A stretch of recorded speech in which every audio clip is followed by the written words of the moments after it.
भारत और गयाना का नाता बहुत गहरा है। ये रिश्ता मिट्टी का है, पसीने का है, परिश्रम का है। कोई भी परिस्थिति हो, भारत और गयाना का रिश्ता आत्मीयता से भरा रहा है। मुझे गयाना की विरासत को, यहां के इतिहास को जानना था। भारत और गयाना ने एक जैसी गुलामी देखी, एक जैसा संघर्ष देखा, और आज हम दोनों ही देश दुनिया में डेमोक्रेसी को मजबूत कर रहे हैं। Honourable leader of the opposition, honourable ministers, members of the parliament, honorable the chancellor of the judiciary, अन्य महानुभाव, देवी और सज्जनों, गयाना की इस ऐतिहासिक पार्लियामेंट में आप सभी ने मुझे अपने बीच आने के लिए निमंत्रित किया। मैं आपका बहुत बहुत आभारी हूं। कल ही गयाना ने मुझे अपना सर्वोच्च सम्मान दिया है। मैं इस सम्मान के लिए आप सभी का, गयाना के हर नागरिक का हृदय से आभार व्यक्त करता हूं। गयाना का हर नागरिक मेरे लिए स्टार बाई है। यहां के सभी नागरिकों को बहुत बहुत धन्यवाद। ये सम्मान मैं भारत के प्रत्येक नागरिक को समर्पित करता हूं।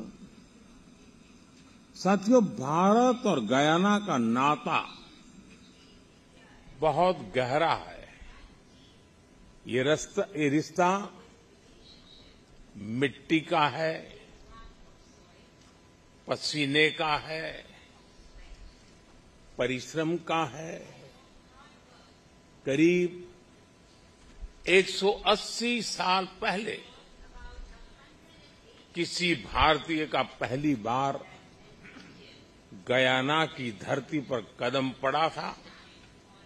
उसके बाद दुख में, सुख में, कोई भी परिस्थिति हो, भारत और गयाना का रिश्ता आत्मीयता से भरा रहा है। इंडिया अराइवल मॉन्यूमेंट इसी आत्मीय जुड़ाव का प्रतीक है। अब से कुछ देर बाद मैं वहां भी जाने वाला हूं। साथियों, आज मैं भारत के प्रधानमंत्री के रूप में आपके बीच हूं, लेकिन 24 साल पहले एक जिज्ञासु के रूप में मुझे इस खूबसूरत देश में आने का अवसर मिला था। आमतौर पर लोग ऐसे देशों में जाना पसंद करते हैं जहां तामझाम हो, चकाचौंध हो, लेकिन मुझे गयाना की विरासत को, यहां के इतिहास को जानना था, समझना था।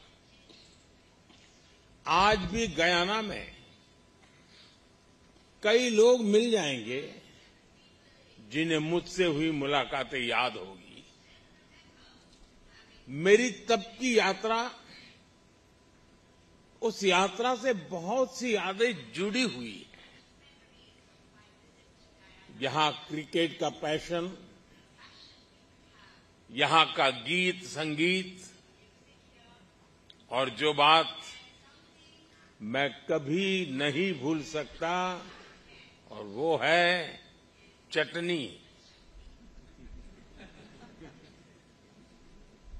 चटनी भारत की हो या फिर गयाना की, वाकई कमाल की होती है। साथियों, बहुत कम ऐसा होता है जब आप किसी दूसरे देश में जाएं और वहां का इतिहास आपको अपने देश के इतिहास जैसा लगे। पिछले 200-250 साल में भारत और गयाना ने एक जैसी गुलामी देखी, एक जैसा संघर्ष देखा। दोनों ही देशों में गुलामी से मुक्ति की एक जैसी ही छटपटाहट भी थी। आजादी की लड़ाई में यहां भी और वहां भी कितने ही लोगों ने अपना जीवन समर्पित कर दिया। यहां गांधी जी के करीबी C.F. एंड्रूज हो, ईस्ट इंडियन एसोसिएशन के अध्यक्ष जंग बहादुर सिंह हो, सभी ने गुलामी से मुक्ति की इस लड़ाई मिलकर लड़ी और आजादी पाई। और आज हम दोनों ही देश दुनिया में डेमोक्रेसी को मजबूत कर रहे हैं। इसलिए आज गयाना की संसद में मैं आप सभी का 140 करोड़ भारतवासियों की तरफ से अभिनंदन करता हूं। मैं गयाना संसद के हर प्रतिनिधि को बहुत बहुत बधाई देता हूं। गयाना में डेमोक्रेसी को मजबूत करने के लिए आपका हर प्रयास दुनिया के विकास को मजबूत कर रहा है। साथियों, डेमोक्रेसी को मजबूत बनाने के प्रयासों के बीच हमें आज वैश्विक परिस्थितियों पर भी लगातार नजर रखनी है। जब भारत और गयाना आजाद हुए थे तो दुनिया के सामने अलग तरह की चुनौतियां थी। आज 21वीं सदी की दुनिया के सामने जो चुनौतियां हैं वो पूरी तरह अलग है। दूसरे विश्व युद्ध के बाद बनी व्यवस्थाएं और संस्थाएं ध्वस्त हो रही हैं। कोरोना के बाद जहां एक नए वर्ल्ड ऑर्डर की तरफ बढ़ना था, दुनिया दूसरी ही चीजों में उलझ गई। इन परिस्थितियों में आज विश्व के सामने आगे बढ़ने का सबसे मजबूत मंत्र है democracy first, humanity first. Democracy first की भावना हमें सिखाती है कि सबको साथ लेकर चलो, सबको साथ लेकर सबके विकास में सहभागी बनो। ह्यूमैनिटी फर्स्ट की भावना हमारे निर्णयों की दिशा तय करती है। जब ह्यूमैनिटी फर्स्ट को अपने निर्णयों का आधार बनाते हैं तो नतीजे भी मानवता का हित करने वाले ही होते हैं। साथियों, हमारी डेमोक्रेटिक वैल्यूज इतनी मजबूत है कि विकास के रास्ते पर चलते हुए हर उतार चढ़ाव में हमारा संबल बनती है। एक इंक्लूसिव सोसाइटी के निर्माण में डेमोक्रेसी से बड़ा कोई माध्यम नहीं है। नागरिकों का कोई भी मत पंथ हो, उसका कोई भी बैकग्राउंड हो, डेमोक्रेसी हर नागरिक को उसके अधिकारों की रक्षा की, उसके उज्जवल भविष्य की गारंटी देती है। और हम दोनों देशों ने मिलकर दिखाया है कि डेमोक्रेसी सिर्फ एक कानून नहीं है, सिर्फ एक व्यवस्था नहीं है। हमने दिखाया है कि डेमोक्रेसी हमारे डीएनए में है, हमारे विजन में है, हमारे आचार व्यवहार में है। साथियों, हमारी ह्यूमन सेंट्रिक अप्रोच हमें सिखाती है कि हर देश के नागरिक उतने ही अहम है। इसलिए जब विश्व को एकजुट करने की बात आई, तब भारत ने अपने G20 प्रेसिडेंसी के दौरान one earth, one family, one future का मंत्र दिया।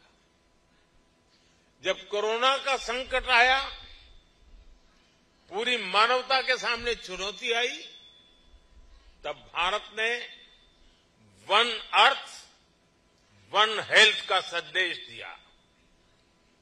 जब क्लाइमेट से जुड़े चैलेंजेस में हर देश के प्रयासों को जोड़ना था, तब भारत ने वन वर्ल्ड, वन सन, वन ग्रिड का विजन रखा।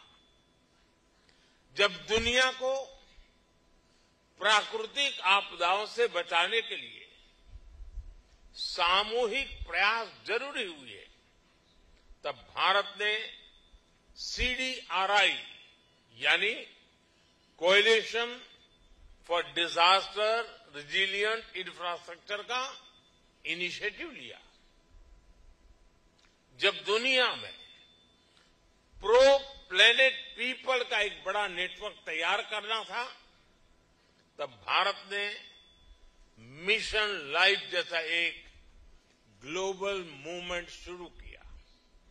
साथियों, डेमोक्रेसी फर्स्ट, ह्यूमैनिटी फर्स्ट की इसी भावना पर चलते हुए आज भारत विश्व बंधु के रूप में विश्व के प्रति अपने कर्तव्य निभा रहा है। दुनिया के किसी भी देश में कोई भी संकट हो, हमारा ईमानदार प्रयास होता है कि हम फर्स्ट रिस्पॉन्डर बनकर वहां पहुंचे। आपने कोरोना का वो दौर देखा है जब हर देश अपने अपने बचाव में ही जुटा था। तब भारत ने दुनिया के 150 से अधिक देशों के साथ दवाएं और वैक्सीन्स शेयर की।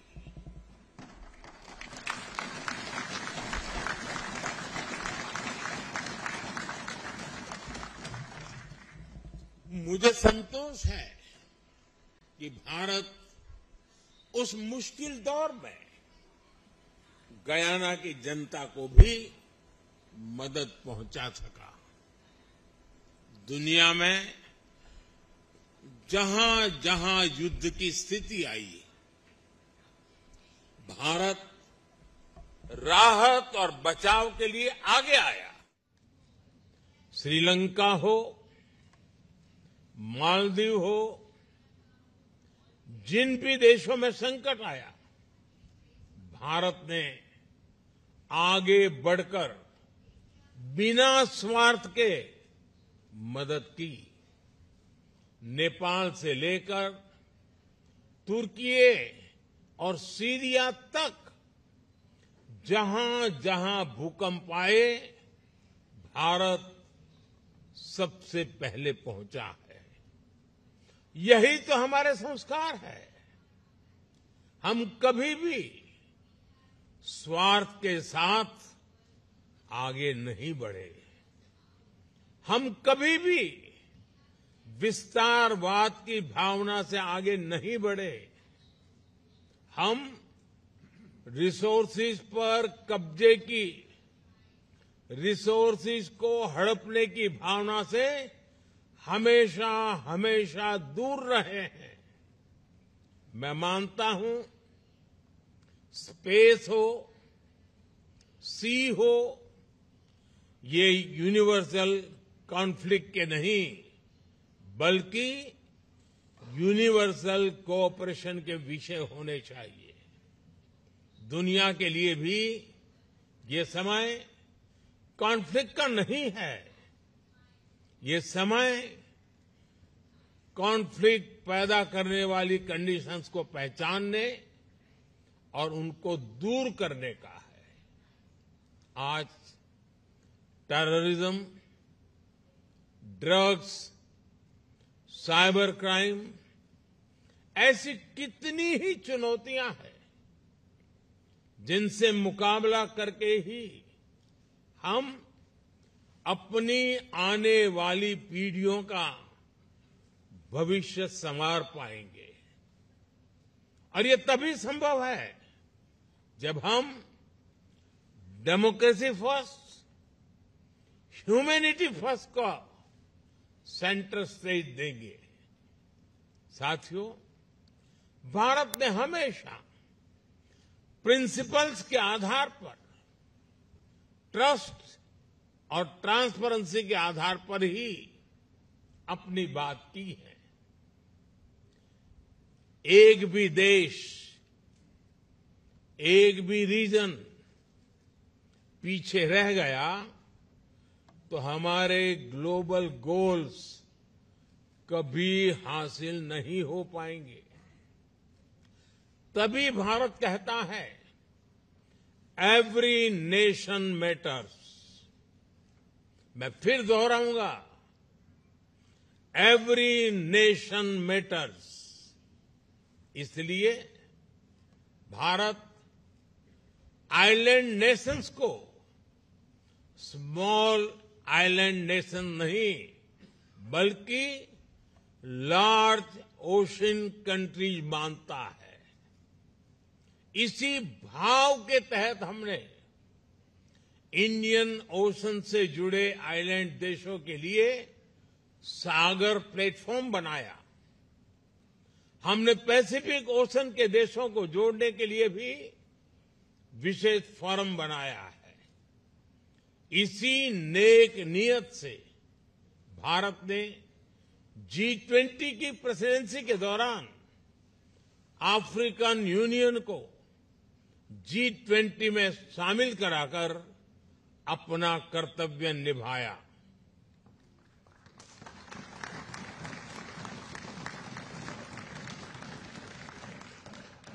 साथियों, आज भारत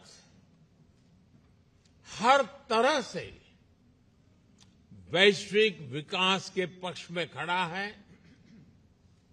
शांति के पक्ष में खड़ा है। इसी भावना के साथ आज भारत ग्लोबल साउथ की भी आवाज बना है।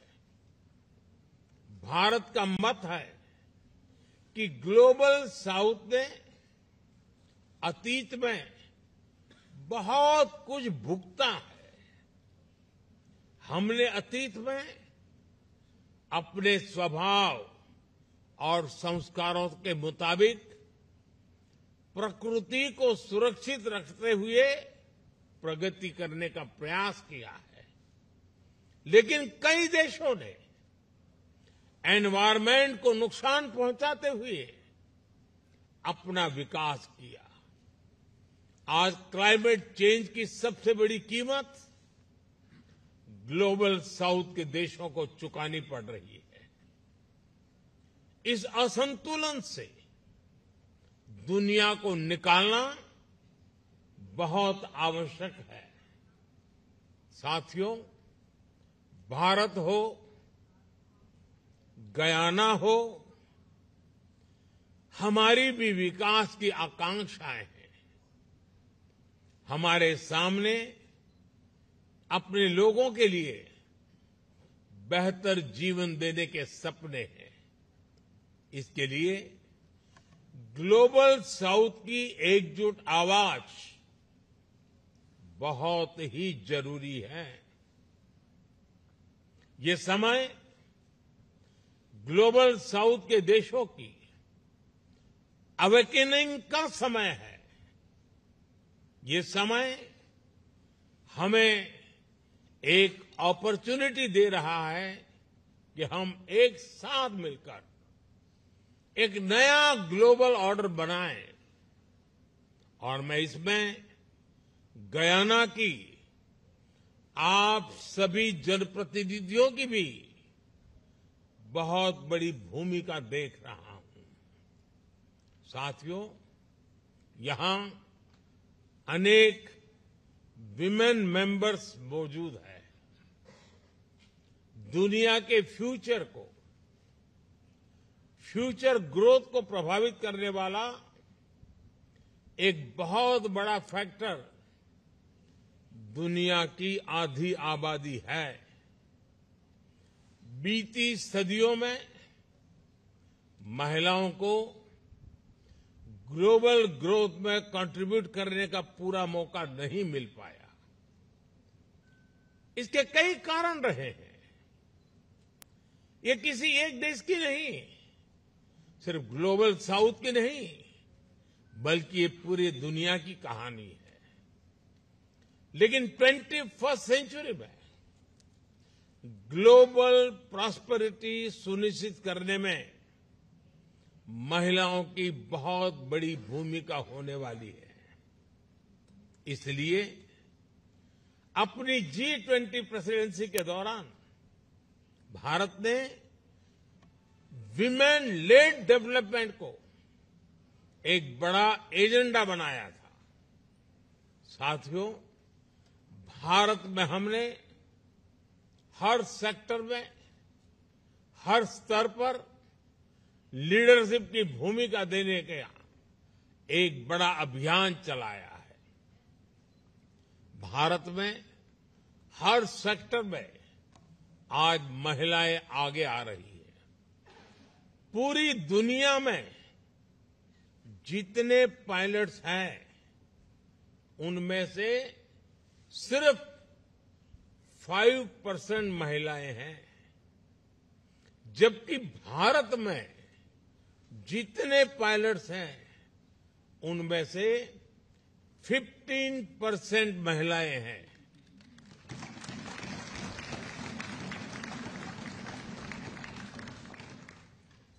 भारत में बड़ी संख्या में फाइटर पायलट्स महिलाएं हैं। दुनिया के विकसित देशों में भी साइंस, टेक्नोलॉजी, इंजीनियरिंग, मैथ्स यानी स्टेम ग्रेजुएट्स में 35% ही विमेन है। भारत में ये संख्या 40% से भी ऊपर पहुंच चुकी है। आज भारत के बड़े बड़े स्पेस मिशन की कमान महिला वैज्ञानिक संभाल रही है। आपको ये जानकर भी खुशी होगी कि भारत ने अपनी पार्लियामेंट में महिलाओं को रिजर्वेशन देने का भी कानून पास किया है। आज भारत में डेमोक्रेटिक गवर्नेंस के अलग अलग लेवल्स पर महिलाओं का प्रतिनिधित्व है। हमारे यहां लोकल लेवल पर पंचायती राज है, लोकल बॉडीज हैं। हमारे पंचायती राज सिस्टम में 14 लाख से ज्यादा यानी 1.45 मिलियन इलेक्टेड रिप्रेजेंटेटिव्स महिलाएं हैं।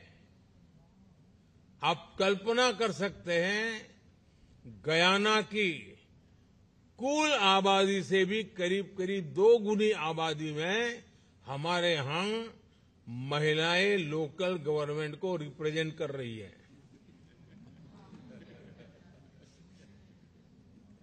साथियों, गयाना लैटिन अमेरिका के विशाल महाद्वीप का गेटवे है। आप भारत और इस विशाल महाद्वीप के बीच अवसरों और संभावनाओं का एक ब्रिज बन सकते हैं। हम एक साथ मिलकर भारत और कैरिकॉम के पार्टनरशिप को और बेहतर बना सकते हैं। कल ही गयाना में इंडिया कैरिकॉम समिट का आयोजन हुआ है। हमने अपने साझेदारी के हर पहलू को और मजबूत करने का फैसला लिया है। साथियों, गयाना के विकास के लिए भी भारत हर संभव सहयोग दे रहा है। यहां के इंफ्रास्ट्रक्चर में निवेश हो, यहां की कैपेसिटी बिल्डिंग में निवेश हो, भारत और गयाना मिलकर काम कर रहे हैं। भारत द्वारा दी गई फेरी हो, एयरक्राफ्ट हो, ये आज गयाना के बहुत काम आ रहे हैं। रिन्यूएबल एनर्जी के सेक्टर में, सोलर पावर के क्षेत्र में भी भारत बड़ी मदद कर रहा है। आपने T20 क्रिकेट वर्ल्ड कप का शानदार आयोजन किया है। भारत को खुशी है कि स्टेडियम के निर्माण में हम भी सहयोग दे पाए। साथियों, डेवलपमेंट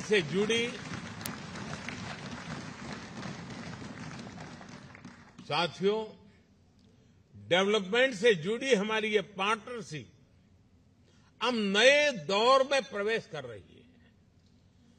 भारत की एनर्जी डिमांड तेजी से बढ़ रही है और भारत अपने सोर्सेज को डाइवर्सिफाई भी कर रहा है।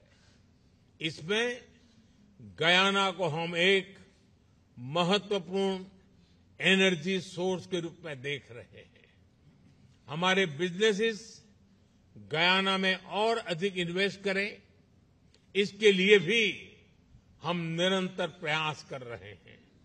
साथियों, आप सभी ये भी जानते हैं, भारत के पास एक बहुत बड़ी यूथ कैपिटल है। भारत में क्वालिटी एजुकेशन और स्किल डेवलपमेंट इकोसिस्टम है।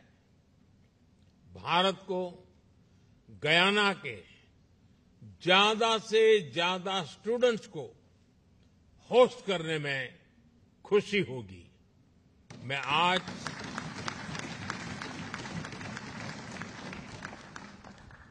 गयाना की संसद के माध्यम से गयाना के युवाओं को भारतीय इनोवेटर्स और वैज्ञानिकों के साथ मिलकर काम करने के लिए भी आमंत्रित करता हूं।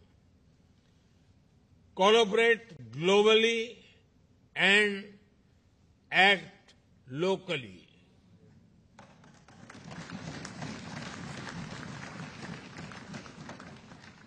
हम अपने युवाओं को इसके लिए इंस्पायर कर सकते हैं। हम क्रिएटिव कोलैबोरेशन के जरिए ग्लोबल चैलेंजेस के सॉल्यूशन ढूंढ सकते हैं। साथियों, गयाना के महान सपूत श्री छेदी जगन ने कहा था कि हमें अतीत से सबक लेते हुए अपना वर्तमान सुधारना होगा और भविष्य की मजबूत नींव तैयार करनी होगी। हम दोनों देशों का साझा अतीत, हमारे सबक, हमारा वर्तमान हमें जरूर उज्जवल भविष्य की तरफ ले जाएंगे। इन्हीं शब्दों के साथ आप सबके बीच आने का सौभाग्य मिला। इसके लिए मैं आप सबका आभार व्यक्त करते हुए अपनी बात समाप्त करता हूं। मैं आप सभी को भारत आने के लिए भी निमंत्रित करूंगा। मुझे गयाना के ज्यादा से ज्यादा जनप्रतिनिधियों का भारत में स्वागत करते हुए खुशी होगी। मैं एक बार फिर गयाना की संसद का, आप सभी जनप्रतिनिधियों का बहुत बहुत आभार व्यक्त करता हूं। बहुत बहुत धन्यवाद।